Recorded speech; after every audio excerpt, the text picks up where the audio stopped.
Ka letsatsi le lengwe le le mogote, Zara o bona setlhare sa apole. Le fa a na le molala o moleele, Zara ga a kgone go fitlhelela diapole. O otlolola molala le go otlolola, mme ke fa a leka ka thata, apole e nna e le kgakala go ka e fitlhelela. Ka ntlha ya go hutsafala, Zara o nna fa tlase ga setlhare. Ke fa mazu, tawana, a tlhagelela kwa morago ga setlhare. O itse gore ga se ka go nna moleele ka metlha yotlhe, mme ke ka go nna le mekgwa e e botlhale ya go fitlhelela maikaelelo a gago. O bona le go supa thotana ya majwe e e gaufi. Go tswa fao, Zara o tlelwa ke kakanyo. Ka kelotlhoko, o paka majwe mo godimo ga a mangwe, mme o aga direpodi tseo a ka palamang mo go tsone.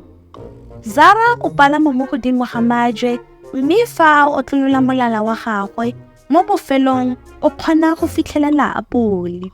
Fa a natha apole e e matute, Zara o ithuta thuto. Ga se ka go nna moleele ka metlha yotlhe, mme ke ka go bona mekgwa e e botlhale ya go fitlhelela maikaelelo a gago.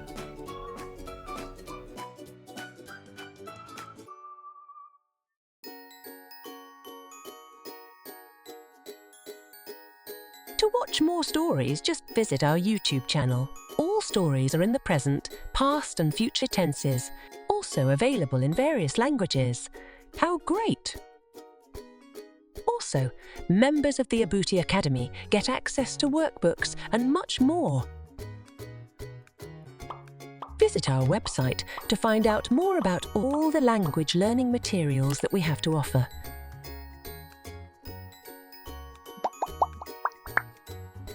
www.abutisyllabus.com